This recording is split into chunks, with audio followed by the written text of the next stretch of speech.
Yeah, g'day, Bush Camping Tools here. Well, I'm constantly asked by many viewers, what do I recommend for a good survival knife, or what makes a good survival knife, or would this knife be good for survival? And I have done a video in the past on what I think constitutes this survival knife thing, but now I want to talk a little bit more in depth about it. And when I hear the word survival, that implies to me that one is going to run into trouble at some point, and that trouble could be expected or unexpected. So let's talk about the difference between those two things, the expected or the unexpected. What would be the expected survival situation? That might be something like a imminent cyclone, or not imminent exactly, but say there's a forecast, you've got a heads up of 2 weeks or maybe a week that there's going to be a really bad cyclone about to happen that could, tear roofs off houses, take out the local water supply, all those kinds of things. And in that case of and that will be a survival situation where what you will be doing is you will be awaiting rescue if you're the one not, on the rescuing side. You'll be awaiting rescue, and what will be important to you there is, obviously food, shelter, and clean running water, not carrying around any kind of knife whatsoever. Whether that is in an urban environment where that cyclone appears, or a non-urban environment, but there's people, a town or something like that. So that would be kind of like an expected disaster, which could put you into some kind of a survival thing. So the thing that you would be concentrating on would be fresh water and a safe place to take up while awaiting rescue. So what would be an unexpected survival situation? The opposite kind. That might be a tsunami which occurs after an earthquake. So the earthquake would be, you may or may not get very little warning of a serious earthquake that could lead to a survival situation. And then, as we saw in Fukushima, you've got this terrible tsunami that comes in and just makes things even worse after. So that's possible that could be unexpected. So in the case of an unexpected situation, you may have gear with you, or you may not have any gear with you. And that brings me to this subject of knives. Where would, people want to know, for example, you can see these different knives here. We've got like a hunting, hiking, camping knife, or quite a big outdoors knife, a small knife, and I've got a folder. It doesn't, mean anything, these brands. I just happen to pull them out of a bag. But one thing I want to talk about survival is that your survival tool of most importance, it may not be a knife. It could be something like this: a radio, having a radio to contact the outside world, having a watch to at least tell the time or remember the date or whatever.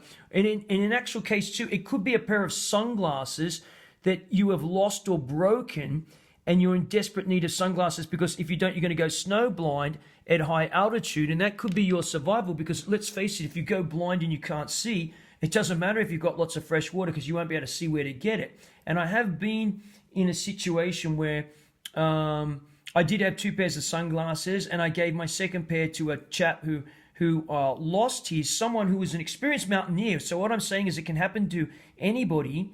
His weren't lost, they were broken, and he didn't have another pair. And initially they did the cardboard slit thing, over the eyes. But at the end of the day, by the time I caught up with him, a pair of sunglasses was best. So I gave him my other sunglasses, which, sunglasses, we may not think of that as a really important survival tool. But often, in today's internet and social media, we get hung up with this survival knife thing. So what's more important to me, rather than to focus on a knife? Because there's so many different knife designs, there's so many different shapes of knives, and people will say, well, this has got 2 screws, that's got 1 screw, this has got lots of screws in it there, so this is not as good as that, or which one is better? Is this better because it's only got 1 screw and there's 2 things that can fail? No.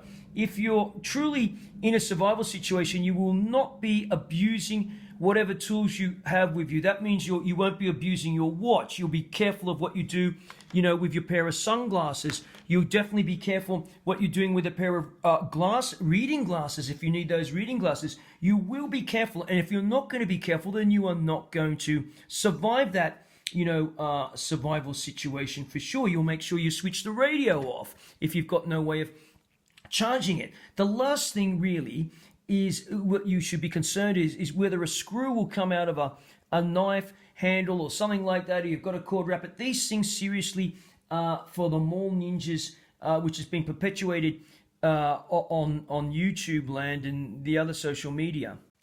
So if you haven't read, I have written in my blog a couple of true tales of survival I've been involved in, and none of them really involved knives, and they were certainly unexpected situations. I'm not going to tell you because I'll leave the surprise for you to read about that. No, it wasn't. I had to defend myself with, a big knife against a grizzly bear, or fend off sharks in shark-infested waters in Australia, something like that. No, it wasn't any of those things like that. So, unexpected things can happen and they may not have anything to do with knives, and you have to be thinking clearly. Your best survival tool, fact, is your brain, to keep a cool head and not to be hung up with knives.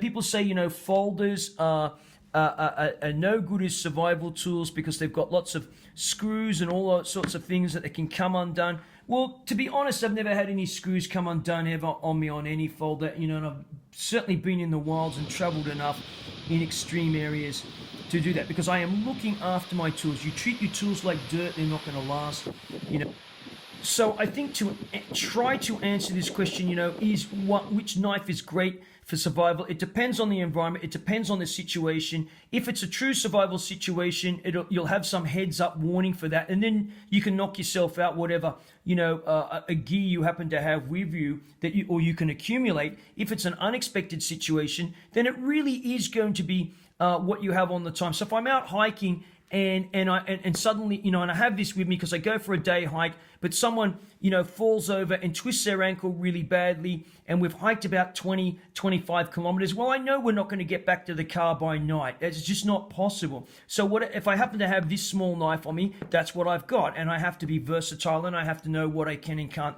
do with that if it requires me to actually use that knife.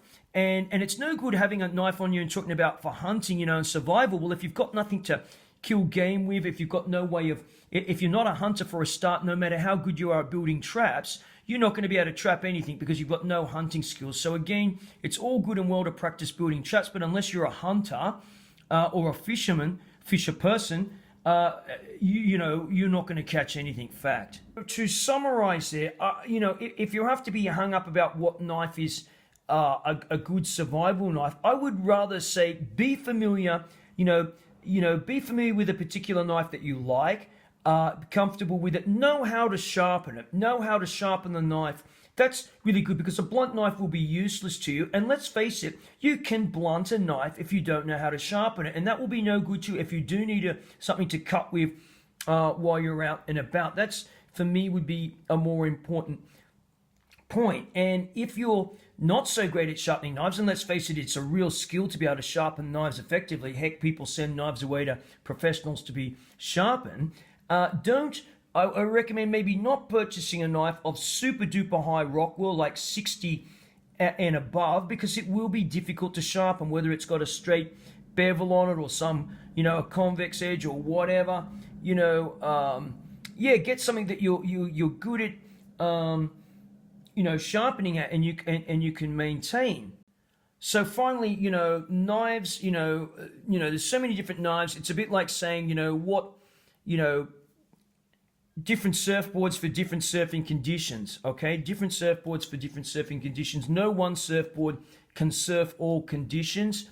That's like with many things. So be familiar with what equipment you have, know how to use it, know what to do if you don't have it, and just be versatile. And don't forget, some things which could be really important survival tools may be overlooked. That may be a two-way radio, it may be a pair of sunglasses, it may be a watch, it could be many other things. It could be, the fact that you could land yourself in hot water if you go somewhere and you don't tell anybody where you're going and you get into trouble. Well, then you're just going to have to face it, face that mistake, and hopefully, you'll get rescued and you'll be able to come back to Bush Camping Tools and hear me rant on about other subjects like this. All right, that's enough said for the moment. Thanks for watching. Bush Camping Tools here.